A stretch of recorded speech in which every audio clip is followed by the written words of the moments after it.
Hola, buenos días. Yo les voy a hablar hoy de la obstrucción intestinal.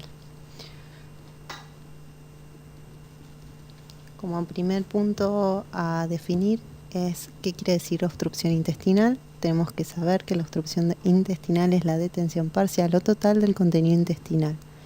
Esta a su vez puede ser de una causa mecánica o funcional. Con respecto a la causa mecánica, sabemos que es una obstrucción intestinal orgánica, mientras que la funcional se debe a una alteración de la motilidad intestinal. Con respecto a la fisiopatología, tenemos que saber que la obstrucción intestinal va a crear un acúmulo de contenido intestinal, disminución de la absorción del contenido intestinal y va a crear un tercer espacio. Todo esto, si progresa, va a llevar a una proliferación bacteriana, un aumento de la presión intraluminar, alteración hidroelectrolítica, edema y éstasis venoso. Y si esto a su vez sigue progresando, va a llevar a una traslocación bacteriana, a una gangrena y perforación, trombosis, isquemia intestinal. Y todo esto va a terminar en un paciente con sepsis. Hay que tener en cuenta que todos estos procesos son dinámicos y se encuentran en constantes cambios. Con respecto a la clínica, como todos conocemos, va a presentarse un paciente con distensión abdominal, vómitos, dolor abdominal, ausencia y eliminación de gases. Todo esto al médico clínico o cirujano que solicite el estudio lo va a llevar a la sospecha de que el paciente está obstruido. Entonces se solicitan imágenes en muchos casos donde vamos a poder llegar a confirmar el diagnóstico.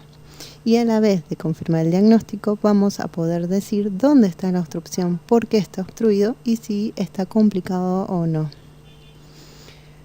¿Qué imágenes podemos solicitar? Se pueden solicitar radiografías, ecografías, estudios varitados, tomografía y resonancia magnética. Entonces, ante la sospecha clínica de que un paciente está obstruido, el primer estudio a solicitar sería la radiografía de abdomen en decúbito supino y proyecciones adicionales como puede ser en bipedestación y decúbito prono. Si con la radiografía vemos que el paciente no está obstruido, el seguimiento sería clínico, no sería necesario otro estudio. Mientras que si tenemos que el paciente detectamos una obstrucción, muchas veces la radiografía nos es diagnóstica, en ese caso se genera el tratamiento específico.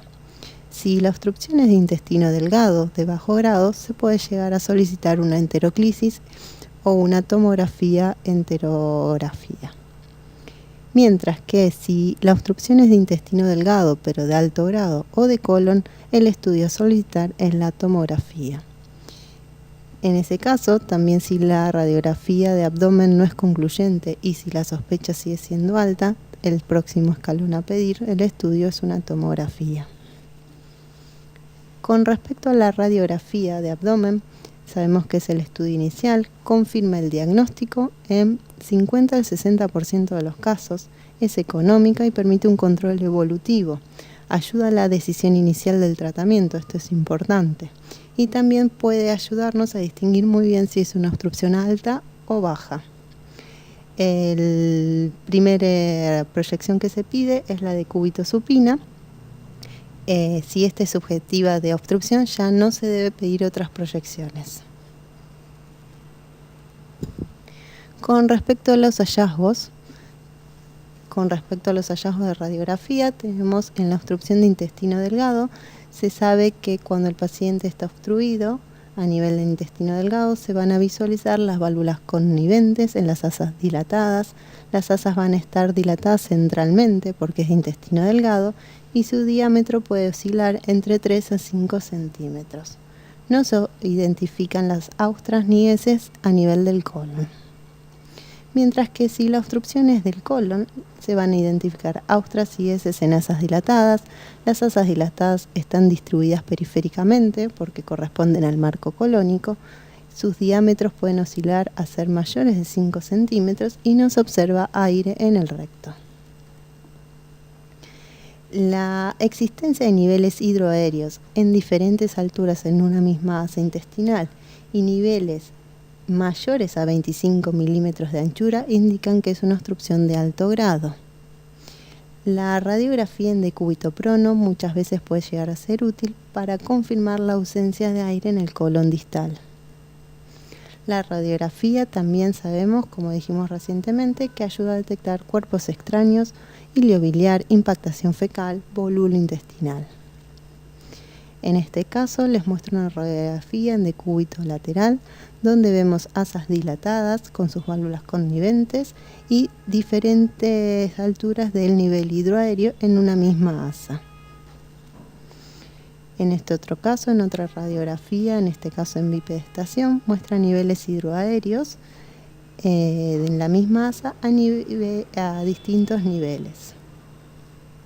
Asimismo, muestra la anchura del nivel hidroaéreo que supera los 2,5 centímetros. Y el colon se encuentra colapsado, este es el signo del collar de perlas. De nuevo, otra imagen que mostramos otra radiografía donde vemos distintos niveles hidroaéreos en diferentes alturas de una misma asa con unas anchuras mayores a 2,5 centímetros, tanto en una radiografía como en la otra. Como dijimos, la radiografía también es útil para detectar cuerpos extraños o bien un lito, ¿sí? Como es en el caso del iliobiliar, donde el lito de la vesícula fistuliza con las asas de intestino y este va progresando hasta llegar a obstruirlo. Por lo general el sitio de obstrucción es en la válvula ileocecal. Por lo tanto, la radiografía va a mostrar el lito enclavado con la dilatación de las asas de intestino delgado en este caso, ya que vemos también las válvulas conniventes. Otra utilidad de la radiografía es para el diagnóstico del vólvulo, ¿sí? En este caso, el típico signo radiológico es el del grano de café, ¿sí? Es imagen típica de un volúlo de sigma.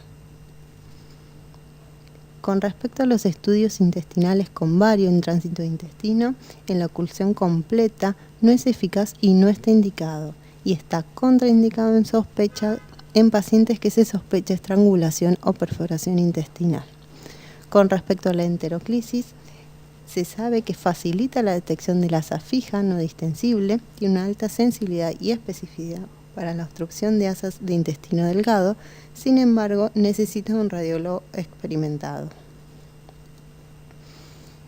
Con respecto a la ecografía, se sabe que no es el estudio de primera elección y es una técnica muy operador dependiente. Sin embargo, hay signos que nos van a ayudar a su detección y diagnóstico.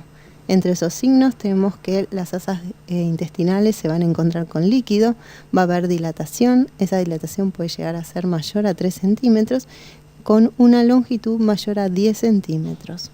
También vamos a poder detectar líquido libre y en el caso de que encontremos las paredes más de 3 milímetros, ausencia de peristalsis, pérdida de la estructura de las capas de la pared intestinal, ausencia de doble color, todo esto nos sugieren a que hay una isquemia asociada a la obstrucción intestinal.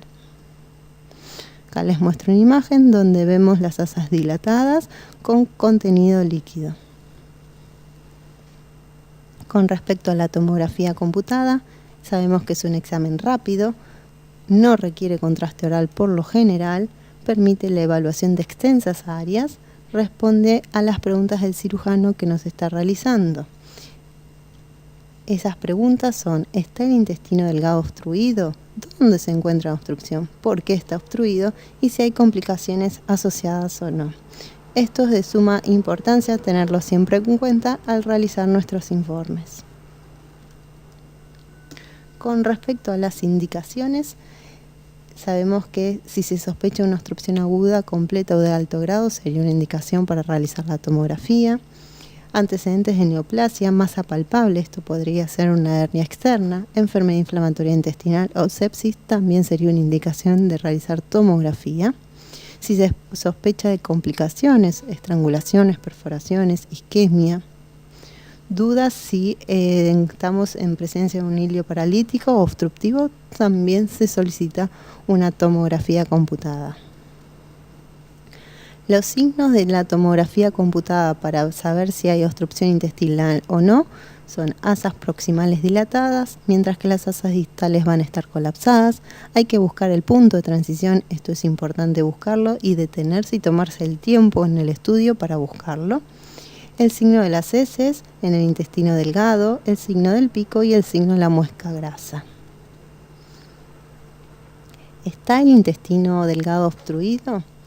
Si está obstruido, vamos a tener que hay una dilatación del mismo de mayor a 2,5 centímetros. Esta medición se debe hacer de pared exterior a exterior. Asas distales colapsadas. En este caso les muestro dos imágenes de tomografías computadas. En la primera vemos que hay contraste oral positivo y vemos que hay una asa dilatada mayor a 2,5 que se mide pared externa a pared externa con las asas distales colapsadas.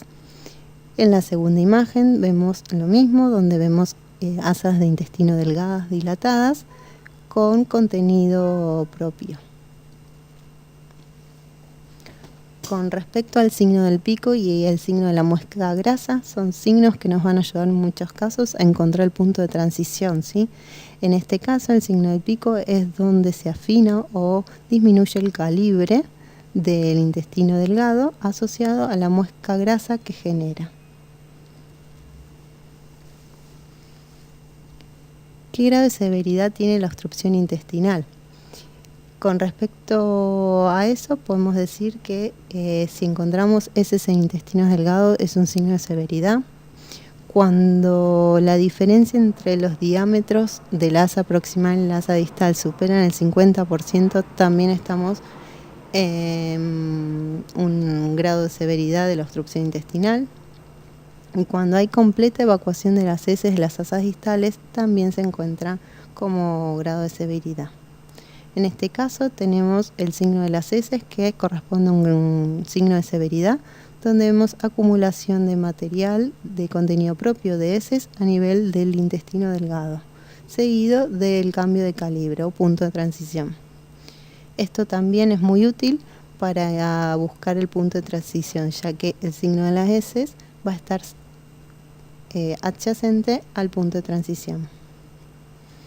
Nuevamente, otro ejemplo en un plano coronal de una tomografía donde vemos el punto de transición con el signo de las heces en sentido proximal. Para ubicar el sitio de la obstrucción es importante identificar el cambio de calibre de las asas. Esto lleva tiempo y hay que tomarse el tiempo con el estudio. Y hay que seguir todo el lumen del intestino hasta encontrarlo. Si es un punto en transición está a nivel distal, podemos empezar a seguir desde el recto hacia el punto de transición, mientras que si el punto de transición es proximal, se recomienda comenzar a nivel del estómago hacia distal. El signo de las heces ayuda muchas veces, si se encuentra presente, a encontrar este punto. Como dijimos anteriormente, por ejemplo en esta tomografía, en un corte axial, vemos que hay asas dilatadas de intestino delgado. Esa dilatación supera los 2,5 centímetros y justo adyacente al punto de transición con su muesca grasa, vemos el signo de las heces. Con respecto a la resonancia, tenemos que saber que sí se puede hacer, no se pide de rutina, tiene sus indicaciones, por ejemplo, en una paciente embarazada. En el caso de realizarla, tenemos que realizar secuencias HASTE que tienen buenos resultados para determinar la causa y el nivel de la obstrucción. Muchas gracias.